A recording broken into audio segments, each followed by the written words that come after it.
নমস্কার, বই পড়বো বলে চ্যানেলে আপনাদের স্বাগত জানাই। গত দিনের ব্লগ এবং তারপরে কলেজ স্ট্রিট থেকে কেনা বইগুলোর প্রথম পার্টের ভিডিও আপনাদের সামনে নিয়ে চলে এসেছিলাম, কিন্তু আরো কিছু বই ছিল যেগুলো দেখানো হয়নি।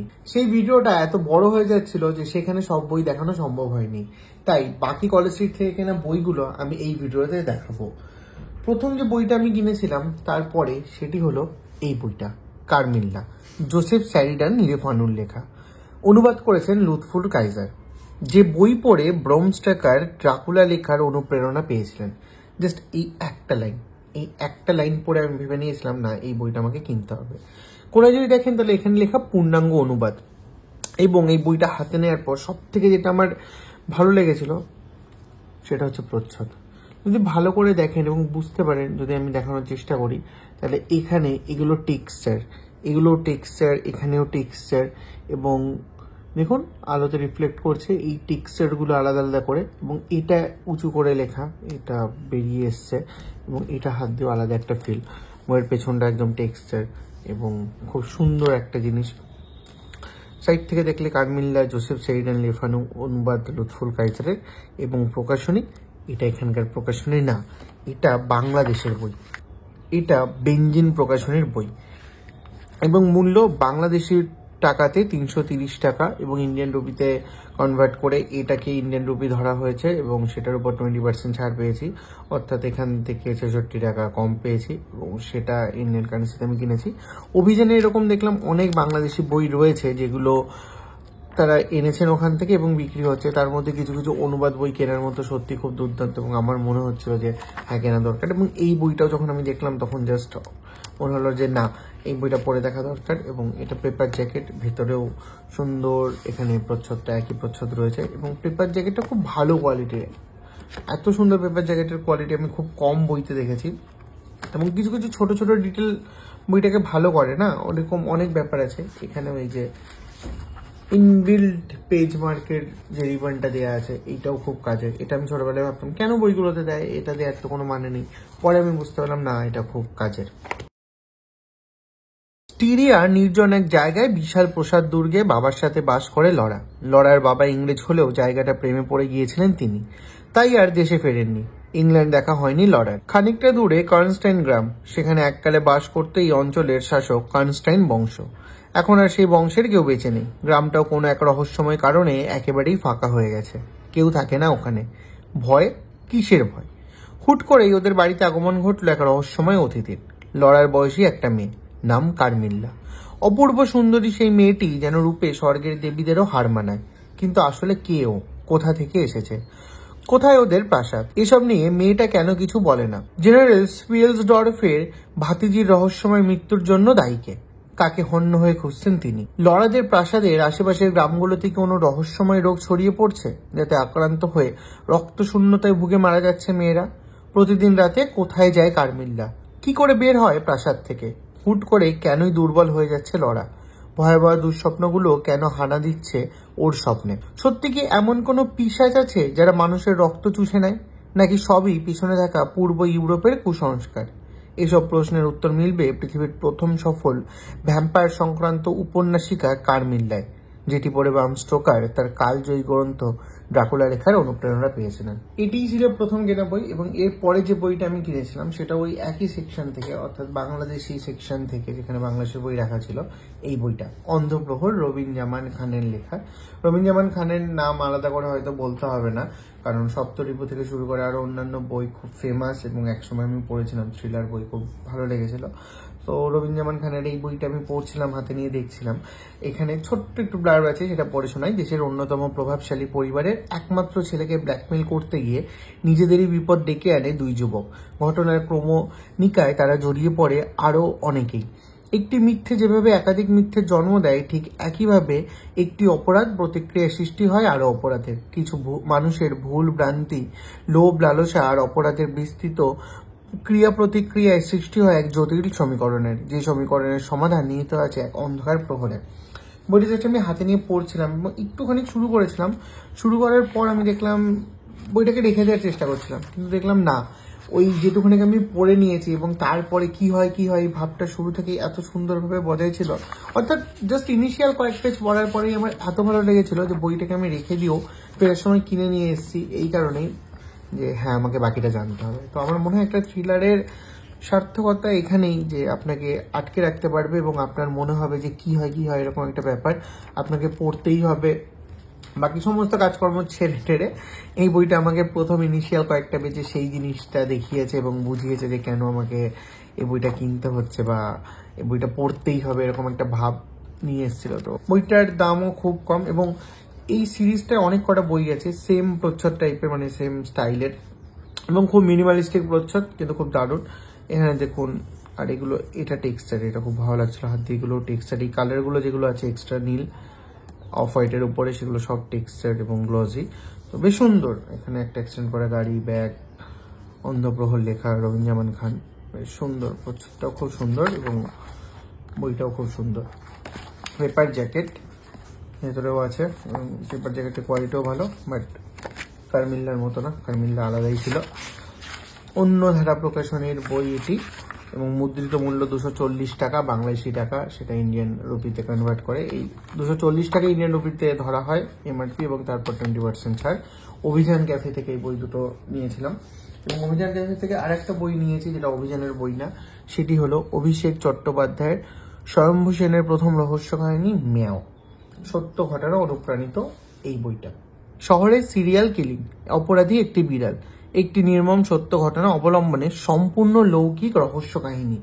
জাস্ট এইটুখানি পড়ুন এবং বইটা হয়তো কেনার ইচ্ছা করবে। এই বইটা আমাকে সাজেস্ট করেছিল অভিযান ক্যাফেতে যে দাদাটা থাকে, তিনি আমাকে বললেন এই বইটা পড়ে দেখো, ভালো লাগবে, এবং আশা করি হ্যাঁ অবশ্যই ভালো লাগবে। বুক লুক পাবলিশিং হাউস থেকে প্রকাশিত, 450 টাকা মুদ্রিত মূল্য। এই বইটার উপরে আমি 20% ছাড় পেয়েছি এবং ওটা তো বইয়ের পেছনে লেখা ছিল। যদি ব্লার থেকে পড়ি তাহলে অরুণা, দিয়া, সুস্মিতা, মৃত্তিকা, এই 4 মাস্কেটিয়ার্সের সঙ্গে দুজন ফাও ছিল প্রিয়াংশু আর তমাল। সময়ের চোরাপথে জীবনের জটিল সমীকরণে এরা নিজেদের হারিয়ে ফেলেছিল, পরিণাম ভয়ানক বিভৎস মৃত্যু। আর সেই যমদূতের সংকেত বয়ে আনত একটি বিড়ালের ডাক, মেয়াও। কিন্তু কেন? কেসটা নিজেই হাতে নিল লালবাজারের তরুণ গোয়েন্দা স্বয়ম্ভু সেন, সঙ্গে যোগ্য সহকারী শিবাঙ্গী বসু। গোয়েন্দাকে চ্যালেঞ্জ ছুড়ে তারই সামনে খুন হয়ে যাচ্ছে একের পর এক, এমনকি খুনের ভিডিও পাঠিয়ে জানিয়ে দিচ্ছে ঠিক কিভাবে খুন করা হয়েছে। কিন্তু বিড়ালের ডাকের সঙ্গে এই নরহত্যার সম্পর্ক কি? এই কেসের সমাধান করতে না পারলে স্বয়ম্ভুকে বেছে নিতে হবে স্বেচ্ছা সাজা, যাবজ্জীবন অথবা ফাঁসি। স্বয়ম্ভু কিভাবে রহস্যের ঝুলি থেকে আসল বিড়ালকে খুঁজে বের করবে? কিভাবেই বা বন্ধ হবে শহর জুড়ে রক্তের হোলি খেলা? এটা পড়ে যতখানি মনে হচ্ছে এটা একটা সিরিয়াল কিলিং এর উপর বই এবং পেছনেও জ্যাকেটেও সেটাই লেখা আছে। অনেকটা বড় বই, বাকি বইগুলোর থেকে 300 আমি দেখতে পাচ্ছি এখানটায় 319 পাতার বই টোটালি, এবং এমন না যে চারিদিকে অনেক ছেড়ে ছেড়ে লেখা, যথেষ্ট লেখা আছে এবং হ্যাঁ অনেকটা পড়তে হবে এই বইটা এবং ইলাস্ট্রেশনও রয়েছে বইটাতে।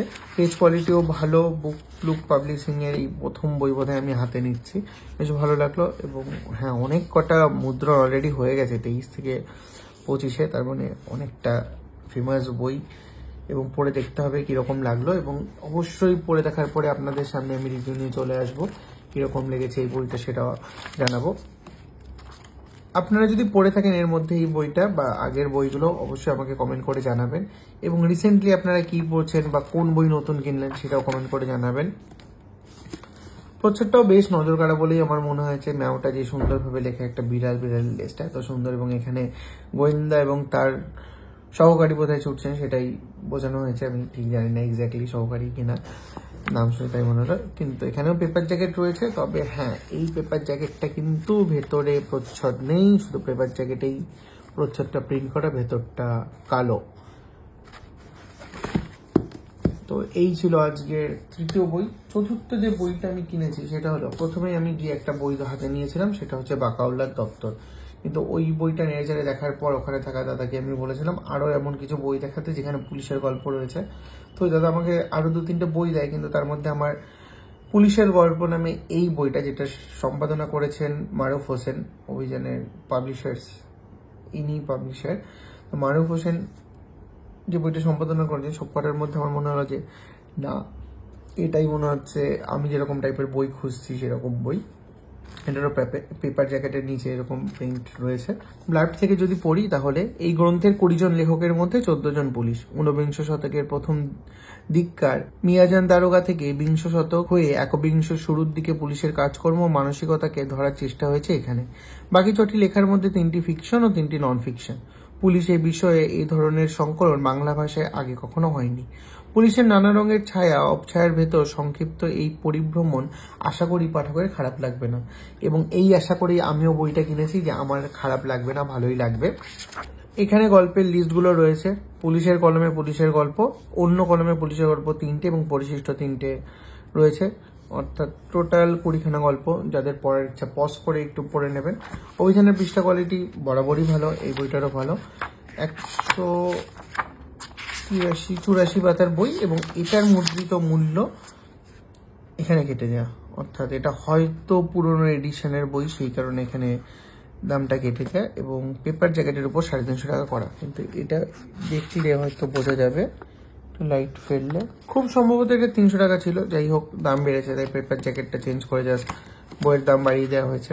এই ছিল এই বই। এর পরে যে বইটা কিনেছি সেটি হলো গনি চাচার ক্ষেত খামার। নামটা দেখুন, ইন্টারেস্টিং। আনসার উদ্দিনের লেখা। সবুজ গাছ, তাল গাছ, মেঘ, পাখি। বইটা লাভ এট ফার্স্ট সাইট বলতে পারেন, কারণ এই বইটা দেখার পর এবং এর ব্লার্বে যেটা লেখা আছে সেটা পড়ার পর আমি ভেবেছিলাম না, বইটা আমাকে কিনতেই হচ্ছে। ভেতরে কিরকম লেখা আছে, 1-2 পাতা পড়ে দেখার কথা, সেগুলো মাথায় আসেনি। আনসার উদ্দিন গল্প বলেন, কথকতাই তার মূল জাদুকাঠি। নিস্তরঙ্গ গ্রাম জীবনের গভীরে যে দরিদ্র, ক্ষুধা, হিংসা, ভয়, কামনা লুকিয়ে থাকে ফল্গু ধারার মতো, তার কুলকুল ধ্বনি তিনি একটু একটু করে ছড়িয়ে দেন। আমরা শুনতে শুনতে দেখতে পাই মাটির গন্ধ মাখা সেই মানুষগুলোর হৃৎপিণ্ডের ধুকপুক। চারপাশে ছড়িয়ে থাকা মানুষগুলোর গন্ধ আমাদের নাকে এসে ধাক্কা দেয়।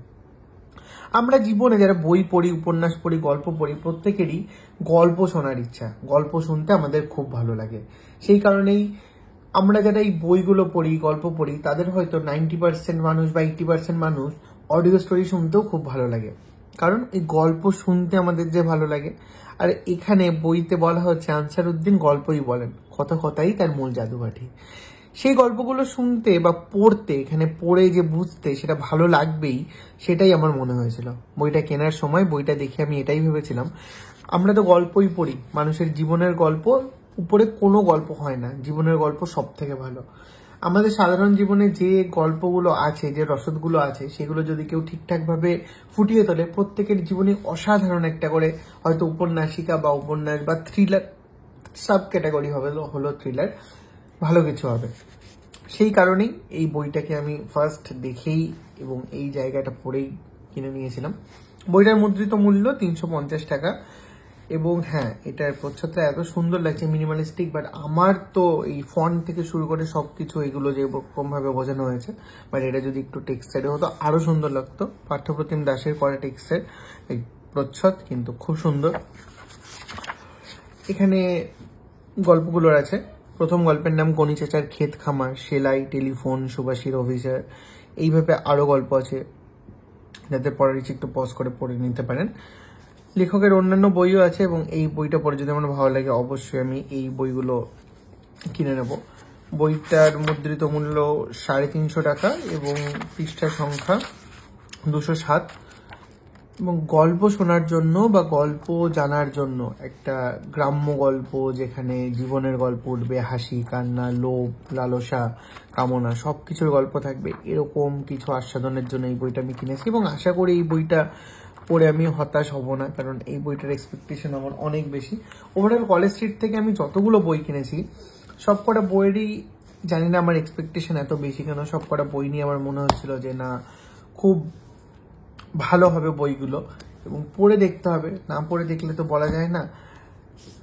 পড়বো এবং পড়ে পড়ে আপনাদের সামনে সমস্ত বইয়ের রিভিউ আনার চেষ্টা করব। সব বইয়ের হয়তো হবে না রিভিউ আনা, এবং এই ভিডিওটা আমি যতদিনে করছি ততদিনে একটা গুড নিউজ হালকা করে দিয়ে দিই। বাংলা স্টেশন কথা, যেটা আমি আগের ভিডিওতে দেখিয়েছিলাম, সেই বইটা আমার কমপ্লিট এবং এই বইটার একটুখানি বাকি আছে, যেটা আমি পড়ে শেষ করে ফেলবো খুব তাড়াতাড়ি। নাম মাহাত্ম স্টেশন, মানে 234 থেকে 260 পাতা, একটুখানি জাস্ট এইটুখানি আজকেই পড়ে শেষ করে ফেলবো এবং তাড়াতাড়ি চলে আসবে ভিডিও, অবশ্যই নিয়ে আসবো এটা রিভিউ। তো আজকের ভিডিওতে যে বইগুলো ছিল সেগুলো এগুলোই, এবং এই বইগুলোই আমি আজকে দেখালাম আপনাদের। কলেজ স্ট্রিট থেকে কেনা আমার বইয়ের দ্বিতীয় পার্ট, অর্থাৎ প্রথম দিন যে বইগুলো কিনেছিলাম, কলেজ স্ট্রিট থেকে যে বইগুলো কিনেছিলাম সেই বইগুলোরই বাকি অংশ, যেগুলো আগের ভিডিওতে দেখানো সম্ভব হয়নি। আজকের মতো এইটুকুনি, কি দেখা হবে পরের দিন পরের কোনো ভিডিওতে। ততক্ষণ ভালো থাকবেন, বই পড়বেন।